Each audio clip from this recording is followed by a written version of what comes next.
Baik, saudara, silahkan dimunculkan saja. Kita akan fokus di sini. Nah, saudara, memang judulnya saya bikin versi negatifnya, ya. The Danger of Disconnect. Ini maksudnya apa? Apa maksudnya disconnect? Ya jelas kita, ya disconnect dengan apa? Nah, ternyata ini dikaitkan dengan biblical illiteracy. Ya, biblical illiteracy. Kalau literate itu kan melek huruf. Kalau kita literate dengan Bible, artinya kita melek lah, ya. Sempurna sih tidak, tapi artinya kita terus sedang belajar, diubah, mendapatkan sesuatu, diubah, belajar, di dalam proses belajar. Nah, ini saya kaitkan karena salah satu nilai kita adalah teachable. Teach, ya, to teach, artinya kita diajar oleh firman. Nah, respon kita bagaimana? Nah, saya akan fokus di topik ini, yaitu pada firman yang tertulis Alkitab. Jangan sampai kita itu ada di dalam illiteracy itu tadi. Itu disconnect. Saudara, saya ingin mengingatkan kita, waktu Paulus berpisah dengan para penatua di Efesus, ya, di kota Miletus, dia sudah ada di Miletus, tapi dia kan cukup lama itu, kalau nggak salah 3 tahun atau hampir 3 tahun, ya terus dia membangun jemaat Efesus. Nah, akhirnya tiba waktu dia berpisah, kan dia harus terus. Jadi dia undang para penatua dari Efesus untuk bertemu di Miletus. Nah, kalau saudara baca di situ di pasal 20 Kisah Para Rasul, saya menangkap ya betapa hatinya Paulus. Karena itu kan kata-kata closing, kata-kata perpisahan. Bahkan dia bilang, mungkin kamu tidak akan melihat mukaku lagi, katanya. Jadi para penatua juga sedih, mereka menangis. Mereka tahu ini waktu berpisah. Jadi penting sekali momen itu. Paulus tahu bahwa yang dia lakukan itu jauh dari cukup. Tapi ada satu hal yang dia katakan. Aku tidak lalai memberitakan seluruh maksud Allah kepadamu. Aku tidak lalai. Jadi dia sangat memperhatikan. Yang lain boleh, mungkin kelemahan, ada kelalaian sana sini. Tapi dia berusaha supaya dia tidak lalai memberitakan seluruh maksud Allah kepadamu. Jadi bagi Paulus ini penting sekali supaya jemaat-jemaat di mana dia membangun bisa menangkap seluruh maksud Allah. Ya, all the counsel of God. All the counsel of God. The counsel. Nah, saya lihat ini terjemahan bahasa Indonesia sudah bagus sekali. Maksud, ya, counsel itu kan bisa nasihat, bisa perintah, bisa rencana. Tapi waktu disarikan dengan satu kata maksud, maksudnya siapa? Maksudnya Allah. Ini harus disampaikan supaya orang terima. Dia sedang menekankan di situ. Jangan sampai meleset gitu. Karena kalau meleset, ya banyak hal yang jadinya nggak kena gitu ya. Jadi di dalam, dan akhirnya dia juga uraikan kepada surat pada jemaat Efesus. Dia banyak menguraikan sekali. Bahwa maksud Allah itu memang sejak eternity, sejak kekekalan. Allah sudah merancangnya. Bahkan pakai kata sebelum permulaan zaman. Ya, Allah menentukan sejak semula dan lain sebagainya. Di mana dia itu merencanakan all things, semua hal. Dia rencanakan semua hal. Kalau kita bicara Allah rencana, ini adalah rencana yang sempurna, saudara. Yang tidak bisa atau tidak perlu dikoreksi oleh manusia. Yang diperlukan dari manusia adalah dia masuk di dalam rencana itu dan merespon dengan segenap hatinya. Karena rencana Allah pasti akan terjadi. Ya. Nah, lalu kan kita baca di situ, ini saya untuk pembukaan ya, supaya kita menangkap nanti tujuannya. Paulus tahu bahwa dia menulis, sesudah aku pergi, katanya, serigala-serigala yang ganas akan masuk ke tengah-tengah kamu dan tidak menyayangkan kawanan itu. Ini dia bicarakan kepada pemimpinnya. Ya, yang punya tanggung jawab atas kawanan domba. Nanti serigala masuk tidak menyayangkan kawanan yang kamu pimpin. Dia tahu fakta itu. Bahwa maksud Allah ini bisa jadi jelas ada pihak kegelapan yang tidak suka orang menangkap seluruh maksud Allah lalu memberikan hidup di situ. Serigala masuk. Tapi akhirnya dia katakan, sekarang aku menyerahkan kamu kepada Tuhan. Jadi di dalam segala kekhawatirannya, setelah dia melihat usahanya, setelah dia melihat bisa jadi ini tidak cukup, akhirnya dia menyerahkan kamu kepada Tuhan dan kepada firman kasih karunia-Nya. Ya, satu penyerahan. Ada kasih karunia Tuhan yang bekerja, yang berkuasa membangun kamu dan menganugerahkan kepada kamu bagian yang ditentukan bagi semua orang yang telah dikuduskannya. Ya, saudara bisa baca sendiri. Nah, jadi saudara, kita akan fokus di sini. Pastor Diki membagikan waktu dia membagikan nilai-nilai yang disingkat menjadi etik gitu ya. Itu kan nilai-nilai value yang kita ingin terus bangun. Itu kan seperti rambu-rambu. Nah, namanya rambu harus diperhatikan kan saudara. Karena kita kan lagi jalan nih. Ya, ada rambu ini, kurangi kecepatan, ya kita kurangi kecepatan. Ada jalan yang begini, ya kita tahu sebelumnya. Jadi harus diperhatikan. Nah, saya fokus, salah satu rambu kita adalah mengenai teachable ini. Teachable dalam hal apa? Jelas di atas semuanya adalah firman-Nya yang mengajar kita, yang membentuk, mendidik kita bahkan. Ya. Nah, saya punya pertanyaan dulu saudara. Apakah saudara yakin, percaya bahwa kita semua adalah murid Kristus? Ya. Siapa dari saudara yang saya adalah murid Kristus gitu? Ya. Oh, hanya sedikit ya. Oke, ini saya maksa berarti. Mau tidak mau saudara angkat tangan. Ya. Saudara adalah murid Kristus. Ya, saya murid Kristus. Kita semua murid Kristus. Nah, tapi coba saudara renungkan. Apa konsekuensi dari menjadi murid? Ya. Apa konsekuensinya saudara? Seorang murid adalah yang nah itu dia. Seorang pembelajar. Jadi kalau saya murid, tapi saya nggak belajar apapun, ya kurang mirip saudara. Kurang mirip, jauh dari mirip. Ya mungkin harus diganti, bukan murid lah, apa yang lain gitu. Pengikutkah, pengagumkah, ya anggotakah. Tapi seorang murid karakteristik utamanya ya belajar. Belajar saudara. Ya. Jadi seorang murid adalah seorang pembelajar. Baik, slide 2. Nah, jadi pertanyaannya saudara, dari mana sumber belajar kita tuh dari mana? Kita belajarnya dari apa? Ya, saudara tahu lah ini jawabannya ya, Alkitab gitu. Ya. Nah, yang saya ingin tekankan, Alkitab itu adalah wahyu, ya, wahyu dari Tuhan. Apa sih maksudnya wahyu? Jadi begini saudara. Kalau Tuhan punya maksud, ya tadi di awal kan saya singgung, ya seluruh all the counsel of God. Tuhan punya maksud. Coba renungkan, kalau Tuhan punya maksud, ini manusia dia ciptakan kan, kita diciptakannya. Sebelum permulaan zaman. Lalu Tuhan punya maksud atas hidup kita.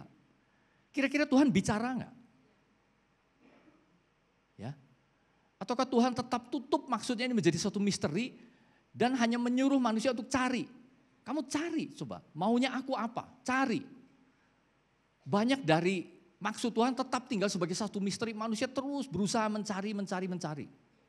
Ya bisa jadi banyak dari kita nggak ketemu saudara. Karena gimana, saudara lihat nggak Tuhan secara jasmani? Banyak dari kita merasa, dan saya percaya banyak yang betul, mendengar suara Tuhan, itu pasti banyak yang betul saudara. Ya, tapi saya tanya jujur, 100% akurat betul tidak saudara? Kalau saudara merasa mendengar suara Tuhan, ya ini pasti 100%. Bisa ada salahnya enggak saudara? Bisa ada subjektifnya enggak? Maksud saya hanya kita terbuka. Ini bukan hal yang pantang. Ya karena kita kadang-kadang dulu ya kalau orang, wah saya mendengar suara Tuhan. Waduh, begini, kamu harus begini. Kita seolah merasa itu dari Tuhan. Bisa jadi betul saudara, maksudnya bukan semuanya salah. Tapi maksudnya tidak mutlak. Jadi yang mutlak apa? Ya ini Alkitab. Nah, jadi kalau kita menaruh prioritasnya salah, terhadap Alkitabnya kita hanya belajar sedikit-sedikit. Hanya potongan-potongan. Hanya dari tangan kedua, tangan ketiga. Ya hanya kita tangkap. Bahkan saudara kalau mendengar siapapun yang berkhotbah di sini, apakah saudara menangkap 100%? Bisa jadi tidak kan? Bisa jadi sayanya yang error, ya menerangkannya nggak jelas, salah. Ya bisa jadi saudara nangkapnya nggak jelas. Ya saudara lihat, Tapi lalu mengapa itu harus ditulis hitam di atas putih. Bahkan harus terus-menerus diterjemahkan. Bahkan harus terus-menerus dipelajari. Bahkan Tuhan membangkitkan orang-orang yang khusus untuk menjaga ini tetap lurus. Ada yang namanya doktrin, ada yang namanya ortodoksi. Gereja harus terus-menerus ada di dalam jalur itu. Ya karena itu tadi saudara. Hanya Alkitab yang istilahnya itu nggak bisa salah. Kita semua bisa salah. Jadi disitulah saya ingin menekankan pagi hari ini. Jadi banyak dari kita mengatakan God told me. Ya, kita harus menghormati itu. Kadang-kadang itu sifatnya memang sangat pribadi, ya seperti satu devosional gitu bagi orang itu. Betul, ya karena firman Tuhan itu apa? Hidup. Dalam bahasa Inggrisnya aktif. Firman Allah itu hidup, tajam, lebih tajam dari pedang bermata dua manapun. Nah hidup itu artinya aktif. Jadi itu bukan huruf yang mati saudara. Jadi kalau kita bilang firman Tuhan ini adalah huruf yang mati. Lalu harus dihidupkan oleh sesuatu. Berarti kita pikir harus ada sesuatu yang ditambahkan untuk menggerakkan sehingga ini jadi hidup. Salah. Firman Tuhan itu sendiri sudah hidup, sudah aktif. Dan bagi beberapa orang bisa jadi pada waktu membaca satu teks, lalu hidup berbicara kan, itu devosional saudara. Sesuatu yang memang pribadi, sangat relevan dengan keadaannya, pergumulannya, timingnya orang pada waktu itu. Itu satu sisi yang penting sekali. Tapi ingat di sisi satunya, Alkitab itu adalah pesan yang satu bagi semua orang. Nah kadang-kadang ini yang dilupakan. Orang inginnya ini yang terus fleksibel, firman yang terus bergerak, terus berubah. Kalau kita nggak balance, terus menekankan di sini, lama-lama jadi subjektif saudara. Objektifnya kita abaikan. Makanya bunyinya bisa aneh-aneh, bisa macam-macam. Jadi kembali, maksudnya Tuhan apa? Ya ini satu sebenarnya pesannya. Saudara kalau Alkitab itu tidak satu pesannya, nanti Alkitab itu jadi seperti buku komik ya. Buku komik mungkin ceritanya bisa satu ya. Seperti buku apa ya? Pokoknya ya sudahlah, nggak ada pesannya, itu tergantung. Seperti saudara melihat lukisan abstrak. Katanya kalau lukisan abstrak ya, saya nggak tahu ya, ini anak DKV mungkin lebih mengerti. Jangan berusaha mencari ini objek apa. Ya buat orang beda-beda katanya. Nikmati aja, namanya juga abstrak. Jadi jangan kaitkan ini bentuk apa ya, berusaha mencari yang akurat gitu. Ini binatangkah? Nggak ada katanya saudara kalau abstrak tuh. Karena si pelukisnya memang ya abstrak. Dia nggak bermaksud ini kuda nih. Walaupun saya agak bingung-bingung nih kudanya, mudah-mudahan orang melihat ini kuda. Tidak, dia memang melepaskan pada semua orang untuk sekedar apresiasi saja. Namanya juga abstrak. Nah kalau kita memperlakukan Alkitab seperti itu, celakalah gereja saudara. Abstrak pokoknya.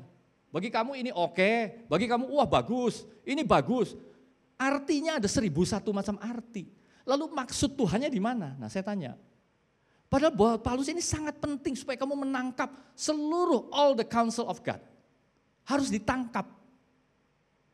Jadi sebenarnya saudara ini bukan hal yang baru. Bukan gara-gara sekolah teologi, bukan. Sejak Paulus saudara. Terus turun kan ke para murid Yohanes semua. Ya uskup-uskup yang pertama dulu lah. Pada waktu gereja masih di bawah tanah.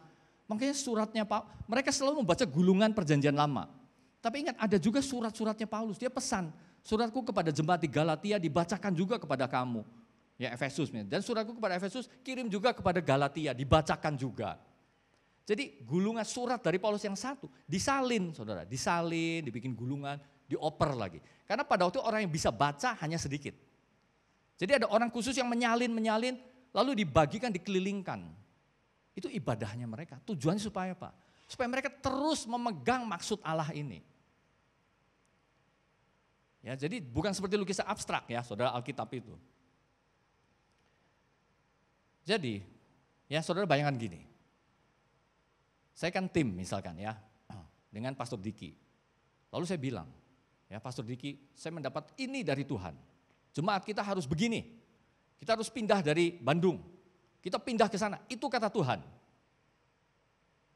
Ya, kira-kira gimana saudara? Kita harus begini, jemaat ini harus dipecah menjadi 5 misalkan. Ya, ibadahnya beda-beda. Kan sesuatu yang netral kan saudara, wajar. Tapi saya menekan ke bahwa ini saya dapat dari Tuhan. Karena dari Tuhan ya, Pastor Diki harus nurut. Ya. Bahkan bisa dipraktekkan dengan lebih gawat. Lebih gawat, misalnya saya datang ke seorang anak muda. Calon istrimu adalah itu, ya, kata Tuhan. Bingung gak saudara? Saudara nggak bingung, ada yang kejadian itu walaupun bukan di sini. Para pemimpinnya itu begitu, menjodoh-jodohkan karena ini dapat dari Tuhan. Ya, ada praktek seperti itu. Karena ini dari Tuhan, ya keluar dari mulut kita. Karena itu kan kita nggak asing dengan istilah apa? Cult, ya, sekte.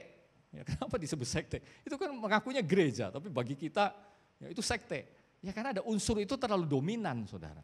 Yang mengatasnamakan ini dari Tuhan itu terlalu dominan. Jadi kita harus bertumbuh di dalam kepekaan kita dari Tuhan. Kepada firman yang devosional, yang private, ya ada privasinya di situ, khusus, khas. Tapi jangan lupakan sisi satunya dari Alkitab. Nah kalau gereja lemah mempelajari yang ini, dan ininya terus, akhirnya nggak balance saudara. Sangat liar. Ya makanya bisa jadi cult tadi, sekte. Ya tapi untungnya nggak banyak. Ya, untungnya nggak banyak. Nah jadi kembali ke contoh saya tadi. Jadi kalau saya mendapat sesuatu dari Tuhan lalu saya sampaikan kepada Pastor Diki misalkan. Kira-kira saya ngomongnya gimana? Demikianlah firman Tuhan. Ya, wah ya itu ya terlalu berat. Ya seperti yang kita sudah mulai biasakan. Saya merasakan ini dari Tuhan. Lalu diskusi kan. Tukar pikiran, karena kalau Tuhan bicara dengan saya, terlebih lagi Tuhan berbicara kepada gembala sidang kita. Ya, bisa bicara kepada semua siapapun saudara, bisa memberikan usulan, bisa mengajak diskusi, bahkan bisa juga mempertanyakan, boleh saudara. Ya protes pun boleh kan, bukan berarti ini satu diktator gitu ya. Memprotes pun boleh, tapi kan ada caranya. Ya betul, jadi itu saya merasa ini dari Tuhan. Lalu diskusikan, tukar pikiran, obrolkan, dua arah. Karena apa? Karena enggak ada sempurna saudara. Ya, tidak ada yang sempurna. Orang menangkap sesuatu dari Tuhan. Yang sempurna yang tidak bersalah hanya Alkitab yang tertulis itu. Nah jadi, balik lagi saudara, ini urusan wahyu ini penting sekali. Ya, walaupun ini nama, dijadiin nama orang segala ya, namanya wahyu. Kitab wahyu, Revelation. To reveal, disclosure, artinya menyingkapkan kan, ya apokalipsis kalau bahasa Yunani, dibuka gitu. Jadi memang sesuatu yang tadinya tertutup, lalu dibuka. Ya wahyu itu gitu saudara. Nah yang membukanya siapa? Tuhan sendiri. Kalau Tuhan gak buka ini saudara, tidak ada manusia yang bisa buka. Karena dia di sorga, dia kudus. Kita lahiriah, kita fana, kita berdosa. Gimana kita bisa memaksa membuka untuk cari di rogoh tahu apa Tuhan. Harus Tuhan yang buka saudara. Jadi inisiatif dari Tuhan. Caranya apa? Dia memilih satu orang, Musa, tuliskan dia bilang. Memilih Yosua, tuliskan. Yehezkiel, tuliskan. Paulus walaupun gak ada perintah, tuliskan, mungkin saudara gak ketemu. Tapi dia dengan ilham dari Roh Kudus dia menulis. Nulisnya pun bukan di tempat yang enak, di ruang baca, ya dengan AC yang nyaman, di penjara. Ya Yohanes menulisnya di mana? Di pulau waktu dia diasingkan. Dia dapat satu vision, satu penglihatan, lalu tulis. Ya Tuhan yang membuka, lalu Tuhan memakai manusia. Nah jadi tinggal bagaimana kita memperlakukan Alkitab kita saudara. Ya bagaimana saudara? Apakah ini hanya satu bagian, ya ada 5 cara, lalu Alkitab hanya salah satu di antaranya. Tidak, Alkitab harus paling atas. Itu harus cara yang terutama, baru cara-cara yang lain tunduk di atas cara yang terutama ini. Dan pada waktu cara yang terutama ini berusaha kita pelajari, ya enggak sembarangan saudara. Ya enggak diserahkan bebas seperti lukisan abstrak. Pasti ada kaidahnya saudara. Saya enggak melebih-lebihkan memberi satu hukum Taurat atau kok atau apapun. Karena kenyataan Tuhan bekerja di situ. Kalau saudara lihat aja ke belakang, makanya kita jangan terus hanya update terus ke masa kini. Saudara lihat di masa lalu. Ya ini penting sekali kita lihat di masa lalu. Karena di sana ada jejaknya Tuhan. Begitu kita putus, ya kita pikirnya ya Tuhan ya sekarang, dulu nggak penting. Ya bisa terjadi seperti itu saudara. Ya apa sih artinya sejarah? Ya ada gunanya, karena itu jejaknya Tuhan. Saudara kalau mau pergi ke satu tempat aja, coba saudara bayangkan, saudara nggak tahu dari mana saudara berasal. Ya, tahu-tahu saudara bangun di tengah-tengah lalu menuju pada satu tujuan. Ditanya, kamu mau kemana? Ya kurang lebih tahu lah. Terus kamu dari mana? Loh saya kok nggak tahu ya saya dari mana? Saudara itu satu perjalanan yang apa ya kata yang tepatnya? Menyiksa lah menurut saya. Coba saudara bayang bangun di tengah-tengah kereta api, ya tahu nih menuju Surabaya, tapi saudara nggak tahu saudara naik dari stasiun mana tadi. Ya penting nggak sih saudara? Menurut saya penting loh kita naik dari mana tuh. Bukan sekedar tujuannya. Ya kota asal kita dari mana itu penting. Baik, terus ke slide 3. Ya kita akan fokus di ayat ini saudara. Segala tulisan yang diilhamkan Allah memang bermanfaat untuk mengajar, untuk menyatakan kesalahan, untuk memperbaiki kelakuan, dan untuk mendidik orang dalam kebenaran. Jadi kita samakan dulu, segala tulisan yang diilhamkan Allah, pada waktu Paulus menulis ini, memang yang terdokumentasi dengan baik baru kitab-kitab perjanjian lama, versi Yahudi, ya namanya agak beda-beda dikit, tapi banyak miripnya. Gulungan-gulungan itu yang beredar, itu yang formal yang dibacakan. Karena surat-suratnya lagi dalam proses. Tapi bagi kita, akhirnya selesai semua kan, 66 itu menjadi Alkitab kita kan, didigitalkan. Nah itu maksudnya segala tulisan, itu yang diilhamkan Allah. Jadi Paulus akhirnya naik dia, sejajar dengan Musa, dengan nabi-nabi yang menulis. Yakobus, Yohanes, Petrus, semua penulis-penulis ini satu. Dan kita jangan coba-coba masuk ke situ ya saudara. Nanti ada kitab ke-67 ditulis oleh murid Yosef misalkan. Enggak boleh, sudah tutup saudara. Ya, nah itu segala tulisan, Alkitab maksudnya. Nah kita hanya bicara manfaatnya dulu. Ya kalau bicara asal musulnya sejarahnya panjang sekali. Pertama untuk mengajar. Ya. Nah sebelum itu gini saudara, sayangnya kan kita percaya bahwa ini adalah mengandung maksud Allah Alkitab. Ya. Tapi dalam pandangan kita orang modern zaman kini, sayang kenapa ya bentuknya enggak seperti manual yang jelas. Ya. Bahkan kalau perlu dikasih tahun, inilah maksud Allah di tahun 2024. Kalau perlu spesifik bagi gereja A, gereja B kan enak sekali. Ya. Tapi kenapa bentuknya seperti itu? Ada yang narasi, ada yang bentuknya puisi-puisi, ada yang tulisan, ada yang seperti peribahasa gitu ya.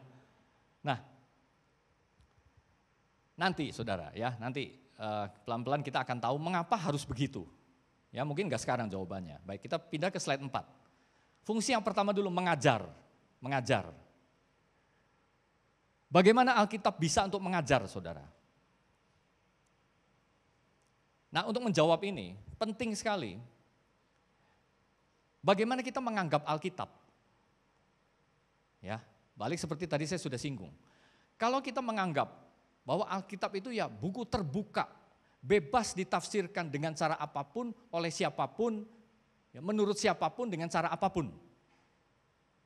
Boleh dilepas-lepas, boleh dipotong-potong, artinya enggak harus sama bagi setiap orang, pesannya selalu berubah-ubah.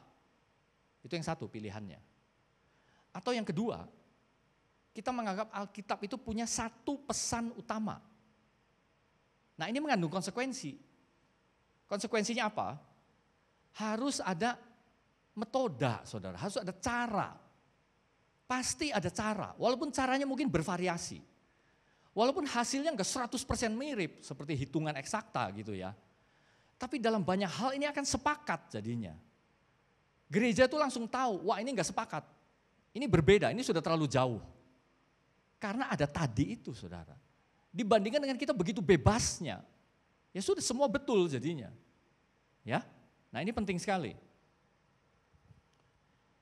Yang satu, nanti akibatnya ada rupa-rupa angin pengajaran yang efeknya itu mengombang-ambingkan.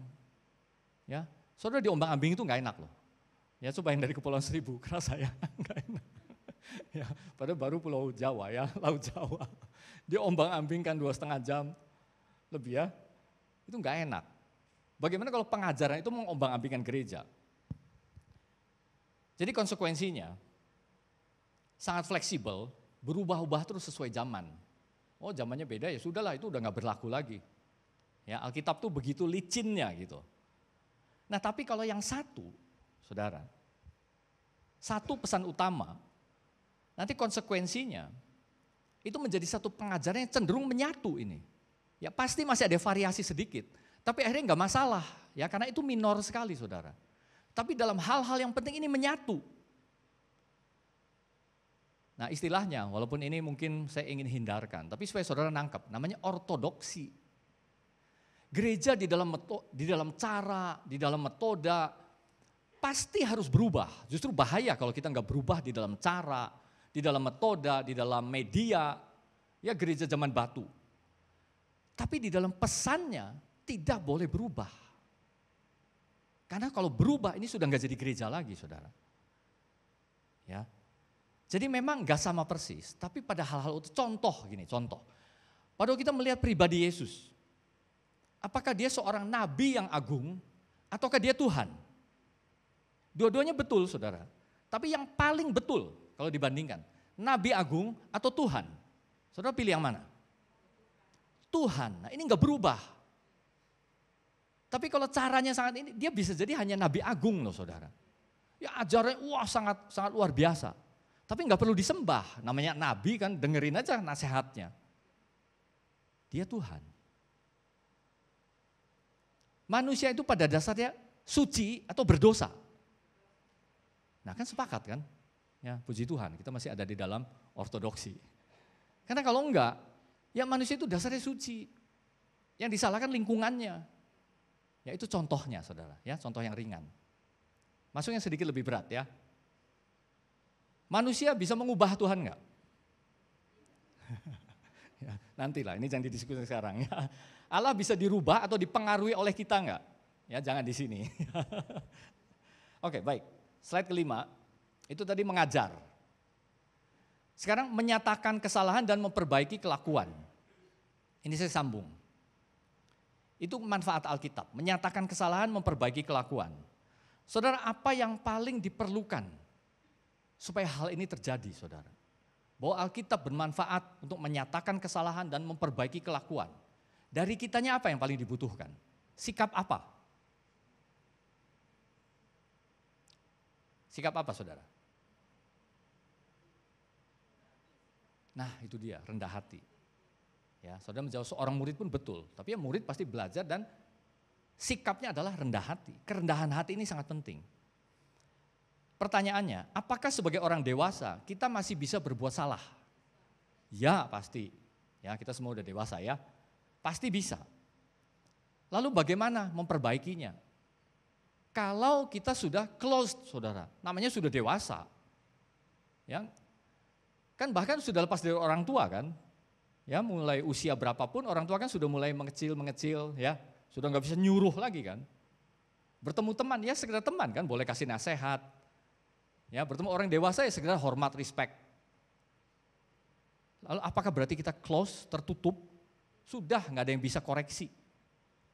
Saya tidak perlu diperbaiki lagi. Oke saya salah tapi nggak perlu diperbaiki, namanya manusia. Ya, apakah seperti itu saudara? Bayangkan, kalau kelakuan ya kita tidak pernah berubah sejak usia 20-an, karena sudah close kan, sudah dewasa kan, sudah umur 24, 25, dewasa. Sudah menikah, sudah punya karir, pekerjaan yang jelas. Lalu sejak saat itu, sampai umur 60, 70 tidak pernah berubah. Gimana saudara kira-kira? Ya, nah itu maksud saya. Kecuali sejak umur 24 itu saya sudah menjadi orang yang sempurna, ya sudah nggak perlu berubah, kan udah sempurna. Tapi masalahnya bahkan orang umur 70 pun belum sempurna. Jadi berubah terus saudara. Ya, belajar, rendah hati. Karena kita lihat anak-anak ya lebih simpel, masih ada sekolah, ada guru, ada kakak pembimbing, ya ada Wajib kan, dia wajib dong sebagai murid. Nah kita kan seolah merasa nggak ada kewajiban lagi. Masih ada saudara. Kita masih harus terus dinyatakan kesalahannya dan diperbaiki kelakuannya. Jadi dengan Alkitab. Dengan cara yang sedemikian. Nanti akan ketemu akhirnya, gereja itu akan tahu. Pada waktu kita membangun semua kerendahan hati. Dan akhirnya dinyatakannya oleh satu dengan yang lain. Mungkin di dalam diskusi, mungkin di dalam kelas yang lebih formal, ya mungkin di dalam khotbah, mungkin di dalam interaksi, satu nasihat. Karena kita semua tunduk di bawah Alkitab. Ya, itulah sebabnya belajar sepanjang hayat. Nah, yang keenam, slide keenam, mendidik orang di dalam kebenaran. Ini manfaat yang ketiga. Mendidik, saudara. Ya, ini bukan kata yang ringan, saudara. Ya, bukan sekedar kasih tahu, ikut apa enggak. Ini kan pakai bahasa Yunani itu kan paideia, ya saudara. Jadi Paulus memang dia kuat di dalam tradisi Ibrani, tapi dia juga kuat di dalam tradisi Yunani, ingat. Ya pada waktu itu zaman dia menulis. Tradisi Yunani begitu kuat. Nah salah satu yang khas dari tradisi Yunani, ya satu kata ini saudara. Mendidik itu sedemikian. Ini kuat sekali. Jadi konsepnya gini, saya akan berusaha cepat. Kalau pendidikan, makanya akhirnya kita belajar pendidikan klasikal, ya gaya Yunani. Jadi pertama-tama dia kasih satu model dulu yang ideal. Jadi tidak mulai dari individu, bebas. Kamu mau jadi apa, cara gimana, kamu siapa, dibebaskan. Bukan, mulai dari satu standar yang ideal dan semua orang ini lalu mengalami satu formasi, pembentukan untuk menuju pada yang ideal ini. Itu konsep dari pendidikan pada waktu itu. Jadi orangnya harus diubah, dibentuk. Ya, jadi ini satu kata yang serius kan saudara. Tidak mulai daripada individu. Karena dia menganggap manusia memang harus naik. Ada satu level, ada satu ideal yang harus dituju gitu. Jadi nggak bebas begitu saja. Ada ideal model yang harus menuju ke situ. Untuk menuju ke situ ada caranya, diformasi, dibentuk. Jadi kata ini kuat sebenarnya. Kuat saudara, waktu Paulus menulis ini nih kuat dia maksudnya. Bukan bebas ya sukarela, boleh iya, kasih tahu aja nggak nurut ya nggak apa-apa. Harus, ya pakai kata harus. Nah tapi dalam mereka, ya lalu menjadi banyak mata pelajaran itu ya. Ya ini klasikal, jangan belok ke situ. Nah lalu kalau Christian paideia, artinya pendidikan Kristen, yaitu akhirnya formasi membentuk di dalam karakter, bahwa dia tahu ada virtu, ada nilai-nilai yang harus dijadiin standar, kepadanya semua orang tunduk, dan ini yang dipakai untuk membentuk. Dan akhirnya itu membentuk orang itu sehingga punya cara pandang terhadap segala sesuatu. Ini penting saudara, resultnya adalah waktu dia memandang, itu dibentuk dari sesuatu yang memang diformasikan di dalam hidupnya, keseluruhan hidupnya. Nah ini perlu terjadi di dalam gereja. Karena kalau tidak, saudara, hakikatnya gereja itu bukan gereja. Itu hanya organisasi sosial. Ya. Jadi ingat, ini saya sedang menekankan sisi satunya. Kita sangat menikmati fellowship, kebersamaan, kita mendapat banyak sekali manfaat. Tapi kalau kita lalai akhirnya, loh iya saya kebentuk enggak ya? Saya sudah di gereja ini 10 tahun. Wah, ada pembentukan enggak? Ada perubahan tidak? Ya, ini bukan untuk menghakimi saudara, tapi untuk menguji kita masing-masing. Ya, walaupun sedikit saudara, walaupun sedikit. Ya, oh saya jadi sering diingatkan misalkan, itu sudah satu pembentukan yang baik. Amin. Ya, ini penutup. Jadi ada 2 poin, satu rendah hati tadi sudah disinggung, dan yang 2 penting sekali, belajar seumur hidup kita, sepanjang hayat. Dan yang maksud belajar bukan hanya sekolah ya, saudara sudah S1A, kejar S2, S3, bukan. Ya mungkin beberapa orang begitu, tapi nggak bisa semuanya, ya pasti. Tapi pokoknya proses bahwa, nah saudara lihat ayatnya ini. Ya. Orang bebal tidak suka kepada pengertian, hanya suka membeberkan isi hatinya. Ini orang yang close saudara. Pokoknya dari umur 20 saya punya ide ini, menurut saya ini yang betul, ini salah, pokoknya saya begini, titik. Lalu setiap kali ketemu orang terus aja, terus. Nah ini disebutnya ini. Close dia nggak tertutup sih. Ya merasa sudah cukup dan merasa itu yang menurut saya betul. Ya tidak seperti itu saudara. Jadi Karena Alkitab kan akhirnya disampaikannya kan melalui manusia juga. Ya.